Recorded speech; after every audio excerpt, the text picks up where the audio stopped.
जय हिंद दोस्तों, आप सभी का फिर से अपना इस YouTube channel Anvi science classes में स्वागत है।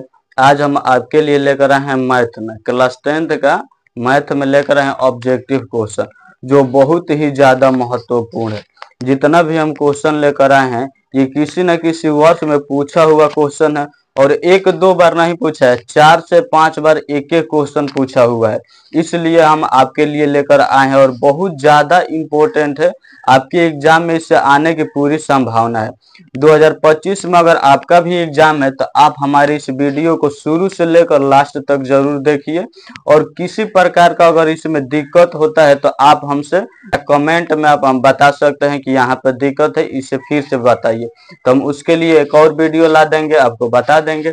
अगर आपको समझ में आता है तो आप हमारे इस चैनल को अन्वी साइंस क्लासेस को ज़्यादा से ज़्यादा शेयर कीजिए और सब्सक्राइब कीजिए, लाइक कीजिए। चलिए अब हमारा जो पहला क्वेश्चन है उसको हम लोग देखते हैं। पहला क्वेश्चन है, देखिए, यदि दो संख्याओं का गुणनफल 2166 है एवं उनका मस 19 है तो उनका लस होगा। दो संख्या का गुणनफल दे दिया है और उनका मौसा भी दे दिया है 19, और इसका लौसा पूछा है। तो आप लोग जानते हैं कि दो संख्याओं का गुणनफल बराबर होता है एलसीएम गुण एचसीएफ, यानी कि एलसीएम यानी कि लसा, एचसीएफ यानी कि मौसा, यानी कि दो संख्याओं का। अब इसको हम लोग करेंगे सॉल्व। तो दो संख्याओं का गुणनफल बराबर होता है, दो संख्याओं का गुणनफल, दो संख्याओं का गुणनफल बराबर होता है लसह गुण मसह, यानी कि एलसीएम गुणा एचसीएफ, एलसीएम गुण एचसीएफ। अब देखिए, जो हमारा दो संख्याओं का गुणनफल है वो दे दिया है 2166, यानी कि दो संख्याओं का गुणनफल दिया है 2166, यानी कि 2166 बराबर एलसीएम पूछ रहा है, लसह पूछ रहा है, और मसह यानी कि एचसीएफ दे दिया है। मसह को कहते हैं HCF highest common factor, LCM को कहते हैं लोवेस्ट कॉमन फैक्टर। तो एलसीएम पूछ रहे तो इसको हम सेम इसी तरह रहने देंगे, और एचसीएफ दे दिया है 19, तब 19 गुणा में दे देंगे। अब देखिए, जो इस तरफ गुणा में है और इसको हम इस साइड भेजेंगे तो वो हो जाएगा भाग में, यानी कि 2166 बाटा हो जाएगा 19, और इस तरह बचेगा एलसीएम। अब देखिए, 19 से जब हम 2166 में भाग करेंगे तो 19 एकम 19 होगा, और यहाँ से 2 जाएगा तो ये हो जाएगा 26, यानी कि फिर 19 एकम 19 से होगा। फिर यहाँ से अगर हम 26 से अब यहाँ से 7 बचा तो यहाँ जाएगा तो हो जाएगा ये कितना 76, यानी कि 19 चौका होता है 76, यानी कि 114 मत में ये कट रहा है, तो इधर बचेगा 114 बराबर एलसीएम है, तो एलसीएम, तो इसलिए जो हमारा लॉसा आया है यानी कि एलसीएम आया है लोवेस्ट कॉमन फैक्टर, तो वो कितना आया है 114 आया है, यानी कि एलसीएम बराबर हो गया 114। तो हमारा सही आंसर इसका हो जाएगा 114। अब देखिए, ऑप्शन भी दिया है, ऑप्शन ए में है 38, ऑप्शन बी में है 57, ऑप्शन सी में है 114, ऑप्शन डी है इनमें से कोई नहीं। तो जो हमारा ऑप्शन सी है 114 वही हमारा सही आंसर होगा, तो इसका सही आंसर हो जाएगा 114। अब देखिए हमारा दूसरा क्वेश्चन है, 2 नंबर क्वेश्चन है कि 144 के अभाज्य गुणनखंड में 2 का घातांक है, यानी कि कह रहा है कि 144 का अभाज्य गुणनखंड जब हम लोग करेंगे तो उसमें 2 का घातांक क्या होगा। तो चलिए हम 144 का अभाज्य गुणनखंड करेंगे। तो 144 है तो इसमें सबसे पहले हम 2 से भाग करेंगे, क्योंकि जो इकाई का अंक है वो 2 से कटने वाला है, इसका मतलब है कि ये पूरा का पूरा 2 से कटेगा। तो इसमें जब हम 2 से भाग करेंगे तो ये हो जाएगा 7 दूनी का 14, और ये हो जाएगा 2 दूनी का 4। फिर इसमें हम 2 से भाग करेंगे, क्योंकि इकाई का जो अंक है वो 2 से कटने वाला है, 2 ही है, तो 2 से भाग करेंगे तो 3 दूनी का हो जाएगा 6, और 1 बचेगा तो यहाँ पर आ जाएगा, तो ये हो जाएगा 12, यानी कि 2 6 का हो जाएगा 12। फिर ये 2 से कट जाएगा, 36 है तो 2 से कटवे करेगा, यानी कि 18 मर्त में कट जाएगा। फिर 18 जो है ये भी 2 से कट जाएगा, 9 दूनी का 18। अब देखिए, जो 9 है ये 2 से नहीं कटेगा, 3 से कटेगा, तो ये हो जाएगा 3 तिया 9। अब जो 144 है इसका अगर हम लोग फैक्टर करेंगे, यानी कि जो फैक्टर आया है वो आया है 2 गुणा 2 गुणा 2 गुणा 2, यानी कि 4 बार 2 आया है और 3 आया है 2 बार। तो इसमें पूछ रहा है कि 2 का घातांक क्या होगा। तो जो 4 बार 2 आया है इसको हम लिख सकते हैं 144 बराबर, इसको हम लिख सकते हैं 2 के पावर 4, और यहाँ पर लिख सकते हैं, सॉरी यहाँ पे 3 है, और यहाँ हम लिख सकते हैं 3 का पावर में 2, यानी कि 2 का घातांक पूछा है तो 2 का घातांक कितना है 4। तो इसका आंसर हो जाएगा, इसलिए इसका आंसर हो जाएगा 2 का घातांक बराबर 4। 2 का घातांक बराबर हो जाएगा 4, यानी कि इसका जो आंसर आएगा वो होगा 4। 2 नंबर क्वेश्चन का आंसर कितना होगा 4। अब देख 3 नंबर क्वेश्चन है, थर्ड नंबर क्वेश्चन है कि निम्न में कौन अभाज्य संख्या है। निम्न में कौन अभाज्य संख्या है।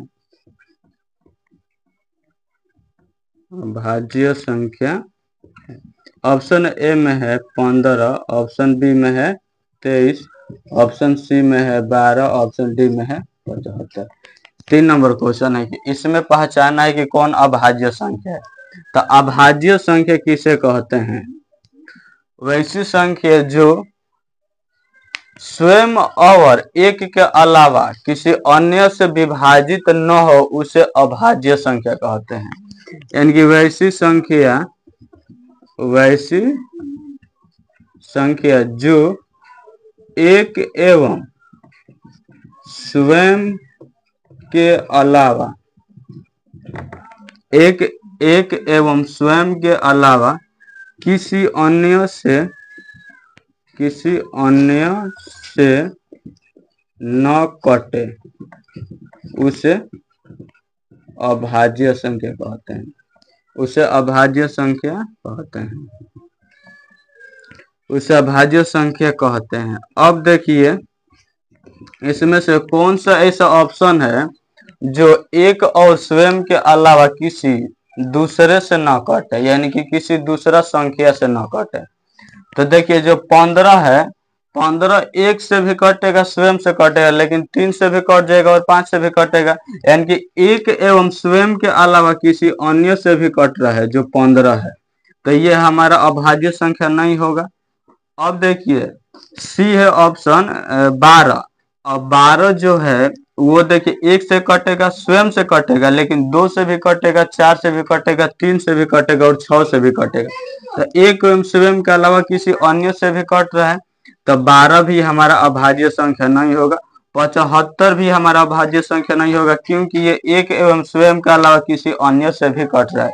लेकिन 23 हमारा एक ऐसा संख्या है जो एक एवं स्वयं से कटेगा और किसी अन्य से नहीं कटेगा, इसलिए हमारा ऑप्शन बी सही होगा और 23 जो है वो अभाज्य संख्या है। अब हम क्वेश्चन नंबर 4 देखेंगे। क्वेश्चन नंबर 4 में है, देखिए इसके बाद क्वेश्चन 4 अब देखेंगे। क्वेश्चन 4 में देखेंगे कि क्वेश्चन 4 में क्या दिया है और इसमें क्या पूछा है। क्वेश्चन 4 है 96 का अभाज्य गुणनखंड क्या होगा। पूछ रहा है क्वेश्चन 4 में 96 का अभाज्य गुणनखंड क्या होगा। 96 का अभाज्य गुणनखंड क्या होगा। 96 का अभाज्य गुणनखंड क्या होगा। अब देखिए इसमें भी अब इसका 96 का हम लोग करेंगे अभाज्य गुणनखंड, यानी कि जो 96 है इसका करेंगे अभाज्य गुणनखंड, यानी कि इसमें हम 2 से भाग करेंगे, यानी कि 96 है इसमें अब हम लोग 2 से भाग करेंगे, तो ये हमारा 2 से कट जाएगा, क्योंकि जो इकाई अंक है वो 2 का गुणज है। तो इसमें 2 से भाग करेंगे तो देखिए 2 चौक 8 हो जाएगा और यहाँ से 1 जाएगा तो ये हो जाएगा 16, यानी कि ये हो जाएगा 8 दूनी का 16। फिर ये 2 से कट जाएगा, 2 दूनी का 4 और 4 दूनी का 8। फिर ये 2 से कटेगा 12 मर्तन, फिर ये 2 से कटेगा 6 मर्त में, फिर ये 2 से कट जाएगा 3 मर्त में। अब ये नहीं कटेगा, अब कटेगा तो ये 3 से कटेगा 1 मर्त में। तो 96 का अभाज्य गुणनखंड देखिए क्या होगा। 96 बराबर जो इसका गुणनखंड आया है 2 कई बार आया है, 1 2 3 4 5 बार 2 आया है, यानी कि 2 × 2 × 2 × 2 5 बार हो गया और एक बार आया है 3, तो इसको हम लिख सकते हैं 2 का पावर में 5 × 3। तो जो इसका भाज्य गुणनखंड होगा वो 2 के पावर 5 × 3 होगा।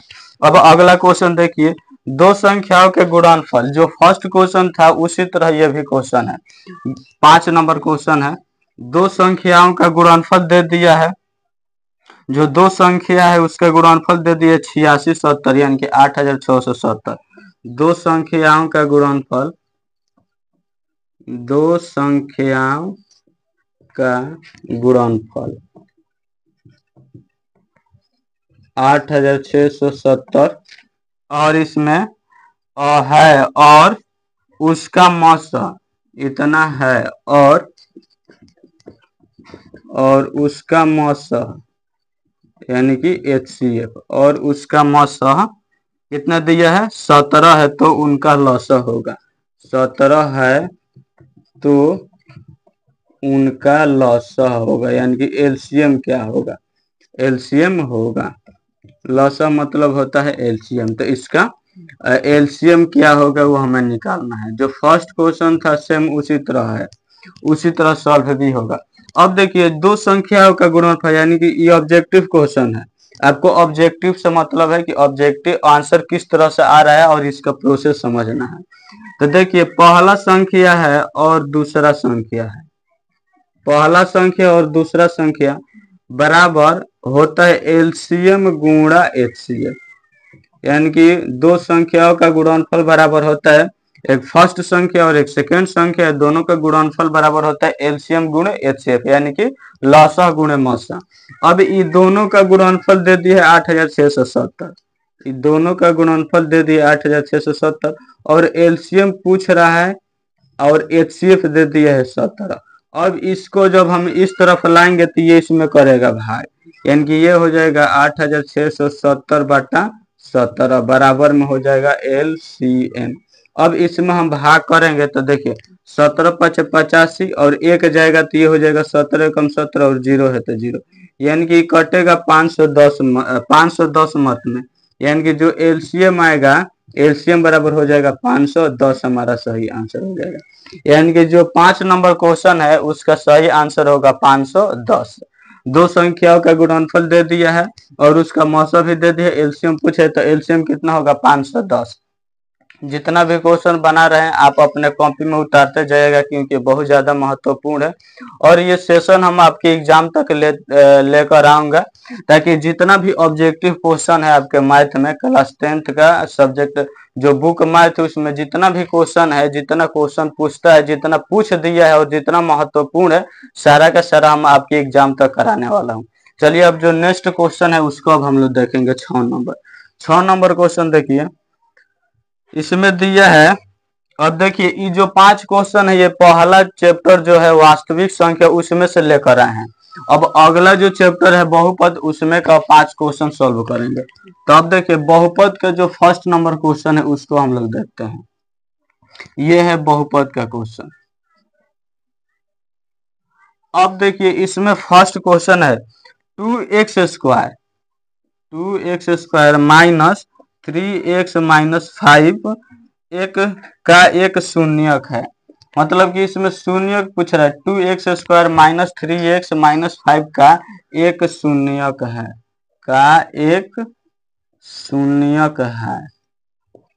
अब देखिए जब भी शून्यक पूछेगा आपसे तो आप इसका बराबर में कर लेंगे 0, यानी कि शून्यक जब भी पूछेगा शून्यक के लिए आप लोग क्या करेंगे 2x² माइनस 3x - 5 बराबर हो जाएगा 0।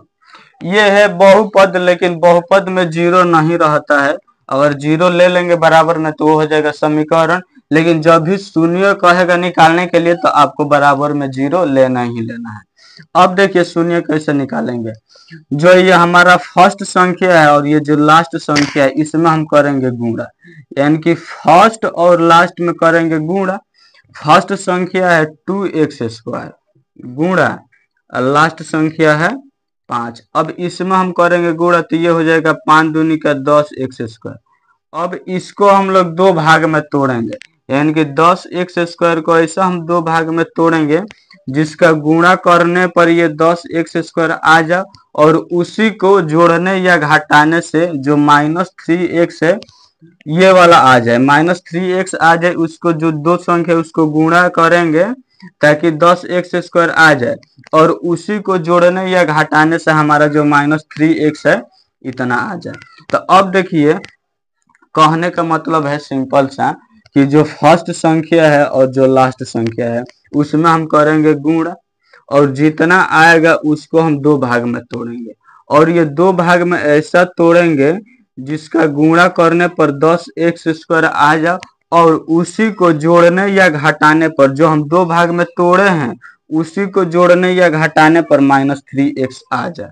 तो देखिए अब इसको हम करेंगे 5x, 5x गुणा 2x, तो 5 दूनी का 10, x गुणा करेगा तो हो जाएगा x²। अब देखिए 5x में से अगर 2x हम घटाएंगे तो आ जाएगा हमारा 3x। अब देखिए -3x लाना है तो जो छोटा वाला है उसमें से बड़ा वाला अगर हम घटा देंगे यानी कि 2x - 3x कर देंगे, सॉरी 2x - 5x कर देंगे तो हमारा हो जाएगा -3x। यानी कि जो दो भाग में तोड़े हैं वो है 5x और 2x और घटाए हैं 2x में से 5x। तो चलिए सिंपल से अब जितना दिया है उसको हम सेम यहाँ उतार देंगे, 2x² है तो ये 2x² सेम रहेगा। अब देखिए यहाँ होगा +2x और फिर -5x, क्योंकि 2x में से -5x घटेगा तो -3x हो जाएगा। अब -5 है तो -5 बराबर में 0 है तो बराबर में 0।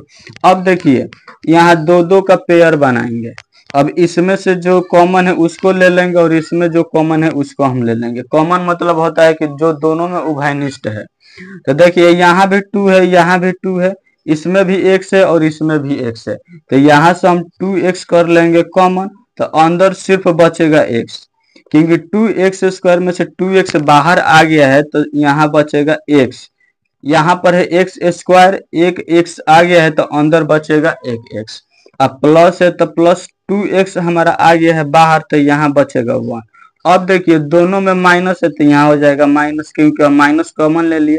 5 भी दोनों में है तो 5 ले लिए हम कॉमन। अब यहाँ से -5x आ गया है बाहर तो यहाँ बचेगा +x, क्योंकि -5x आ गया है, अब जो बचे है वो प्लस में बचा है। अब यहाँ से भी जो माइनस है वो आ गया है बाहर, क्योंकि देखिए माइनस बराबर होता है प्लस गुणा माइनस, यानी कि प्लस में माइनस गुणा करेंगे तो होगा माइनस। अब यहाँ से जो माइनस आ गया है बाहर तो अंदर ये प्लस है ना बचेगा, माइनस आ गया है बाहर तो अंदर बचेगा प्लस।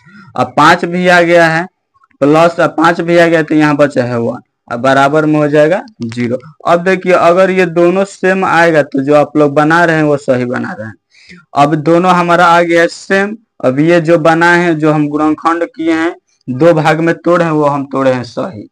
अब इसको और इसको हम एक साथ में लिख लेंगे, यानी कि 2x - 5x को एक साथ लिख देंगे और x + 1 यहाँ भी है और x + 1 यहाँ भी है, इसमें से एक को हम लोग लिख देंगे। बराबर में 0 है तो बराबर में 0। अब देखिए 2x - 5 बराबर है 0, 2x - 5 बराबर है 0 और x + 1 बराबर भी है 0, तो यहाँ से x का मान आ जाएगा 1 और यहाँ से x का मान आ जाएगा 5/2। तो जो शून्य का आया है वो आया है x बराबर 1 और x बराबर 5/2, यानी कि शून्य का हमारा आया है 5/2, 1। यही हमारा हो जाएगा आंसर। जो ऑप्शन में रहेगा उसी को आप लोग मार दीजिएगा। अगला क्वेश्चन देखिए, अब क्वेश्चन हमारा अगला है। अगला क्वेश्चन देखिए, यदि पहले इसको हम मिटा देते हैं।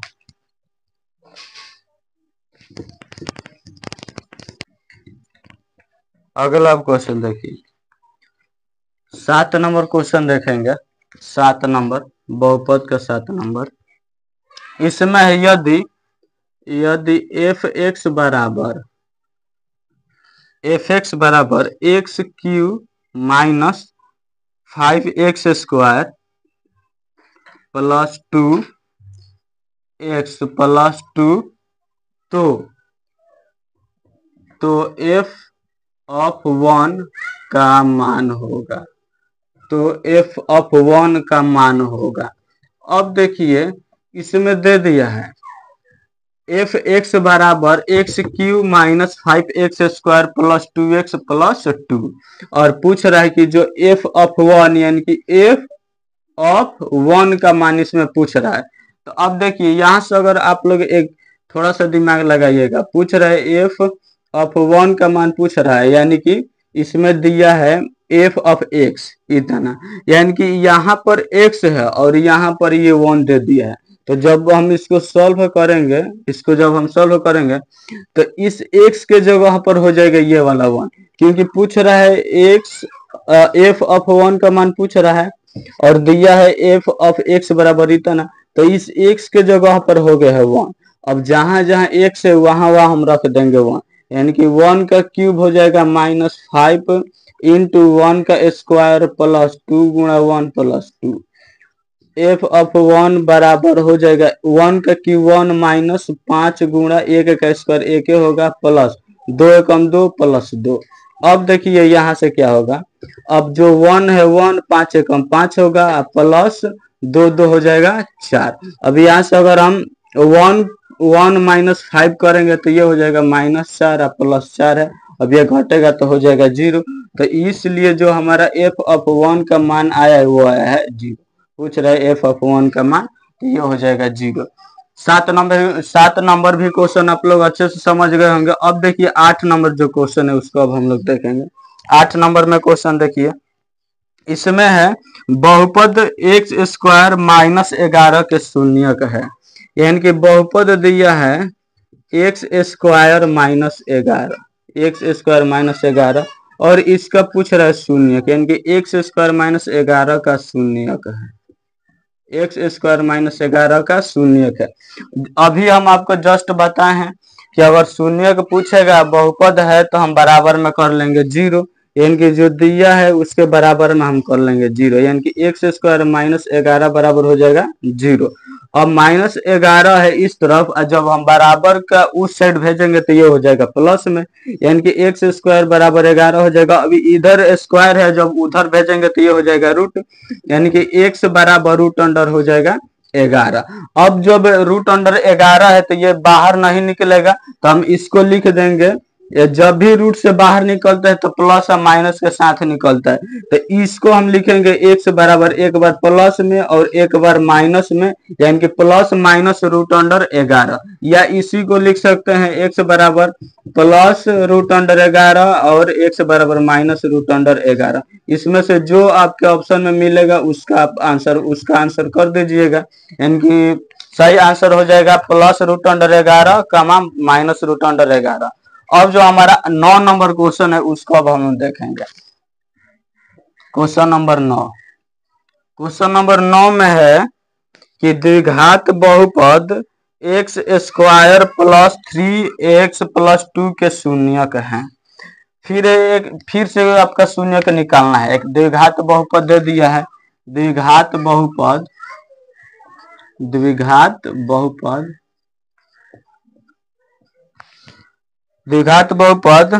X square plus 3x plus 2, x square plus 3x plus 2 के शून्यक है, यानी कि इसका पूछ रहा है शून्यक। जस्ट हम आपको बताएं शून्य कैसे निकलेगा, इसको हम लोग करेंगे सॉल्व। तो अब देखिए जितना दिए है उसके बराबर में हम ले लेंगे 0, शून्य के निकालने के लिए जो दिए है उसके बराबर में हो जाएगा 0, यानी कि x square plus 3x plus 2 बराबर हो जाएगा 0। फर्स्ट इंटू लास्ट करेंगे, देखिए फर्स्ट है एक्स स्क्वायर और लास्ट है 2, ये गुणा करेंगे तो ये हो जाएगा 2x स्क्वायर। इसको दो भाग में तोड़ना है और ऐसा तोड़ना है कि दोनों को जोड़ने या घटाने से प्लस 3x आ जाए और फिर उसी को गुणा करने से 2x स्क्वायर आ जाए। तो देखिए जो 2x स्क्वायर है इसको अगर हम लोग 2x इंटू एक्स, यानी कि 2x में 1x अगर गुणा करेंगे तो ये आ जाएगा 2x स्क्वायर। अगर हम इसी को जोड़ेंगे यानी कि 2x प्लस x को जोड़ेंगे तो ये हो जाएगा 3x, यानी कि जो हमारा कंडीशन है वो सेम इस पे बैठ रहा है, यानी कि 2x प्लस x बराबर होता है 3x और इसको गुणा करने से आ जा रहा है 2x²। यानी कि जो सेम अब यहाँ देखिए जो सेम है उसको सेम x² हो जाएगा प्लस 2x प्लस x। यानी कि जो हमारा इसके जगह पर 3x के जगह पर हम लिख सकते हैं 2x प्लस x, अब प्लस 2 है तो प्लस 2 है, बराबर में 0 है तो बराबर में 0। अब दो दो का पेयर बनाएंगे। अब इसमें देखेंगे क्या कॉमन है, फिर इसमें देखेंगे क्या कॉमन है। तो देखिए इसमें 2 है लेकिन इसमें 2 नहीं है, लेकिन इसमें x है, इसमें भी x है, तो x को हम कर लेंगे बाहर। x² में से एक x आ गया तो अंदर बचा है x, अब प्लस है तो प्लस, यहाँ से x आ गया है तो अंदर बचा है 2। अब देखिए इन दोनों में 1 कॉमन है और प्लस है, यानी कि +1 इसमें कॉमन है। अब x में से 1 आया है तो x बचा, इसमें से भी 1 आया तो +1 2 बचा है, अब बराबर में हो जाएगा 0। अब देखिए जो ये वाला है और ये वाला है दोनों सेम है, यानी कि जो हम बनाए हैं वो सही बना रहे हैं। अगर आप भी बनाइएगा, अगर ये दोनों सेम आ जाएगा, अगर दोनों सेम आएगा तो आप समझिएगा कि सही आंसर बना रहे हैं, यानी कि सही क्वेश्चन बना रहे हैं। अगर यहाँ पे अगर कुछ त्रुटि होगा इस क्वेश्चन में तो ये दोनों सेम नहीं आएगा। अब देखिए इसको और इसको हम एक साथ में लिख देंगे, यानी कि x+1 इंटू इसमें से एक हम लिख देंगे x+2 बराबर में 0 है तो 0। अब 0 एक बार इसको देगा और 0 इस बार इसको देगा, यानी कि दोनों इंटू में है और दोनों के बराबर में 0 है, यानी कि x+1 बराबर हो जाएगा 0 और x+2 बराबर हो जाएगा 0। x बराबर हो जाएगा -2 और यहाँ से हो जाएगा x बराबर -1, यानी कि जो शून्य का आया है इसका वो आया है -1, -2। इसका सही आंसर होगा -1, -2। जो आपको ऑप्शन में दिखेगा वही आपका आंसर सही होगा। यहाँ तक आप लोगों का किसी प्रकार का अगर परेशानी हो तो आप हमें कमेंट में बताइएगा। अब देखिए अब जो 10 नंबर क्वेश्चन है उसको हम लोग देखेंगे। 10 नंबर क्वेश्चन है द्विघात बहुपद, द्विघात बहुपद x² - 3 का शून्यक होंगे, यानी कि x² - 3 का शून्यक पूछ रहा है। जस्ट हम इस पे आपको क्वेश्चन बताए हैं, वहां था x² - 11। तो जिस जो हम बताए हैं x² - 11 जिस प्रकार इसका आंसर निकलेगा सेम उसी तरह इसका भी आंसर निकलेगा। देखिए जब शून्यक पूछेगा निकालने के लिए तो आपको बराबर में लेना है 0, यानी कि x² - 3 बराबर हो जाएगा 0। अब -3 इस तरफ है और उधर हम भेजेंगे तो ये हो जाएगा प्लस, यानी कि x² हो जाएगा 3। अब स्क्वायर को जब उस तरफ भेजेंगे तो 3 पर हो जाएगा रूट, यानी कि रूट अंडर हो जाएगा 3। अब ये बाहर नहीं निकलेगा इसलिए x का मान हो जाएगा प्लस माइनस रूट अंडर 3। आपका आंसर हो जाएगा प्लस माइनस रूट अंडर 3, या ऑप्शन में इस तरह भी मिलता है x का मान प्लस रूट अंडर 3 और माइनस रूट अंडर 3। जिस प्रकार आपका ये वाला क्वेश्चन था सेम उसी प्रकार ये भी क्वेश्चन है, और दोनों का आंसर यहाँ 11 था और यहाँ 3 है। तो यहाँ वहां पर आया था 11 और यहाँ पर आया है 3। ये क्वेश्चन बहुत बार पूछ दिया है आपके एग्जाम में। इसका आंसर हो जाएगा x बराबर प्लस माइनस रूट अंडर 3। अब जो हम क्वेश्चन 200 का 200 कराए हैं ये बहुत ज्यादा महत्वपूर्ण था, आपको शुरू में ही हम बता दिए थे।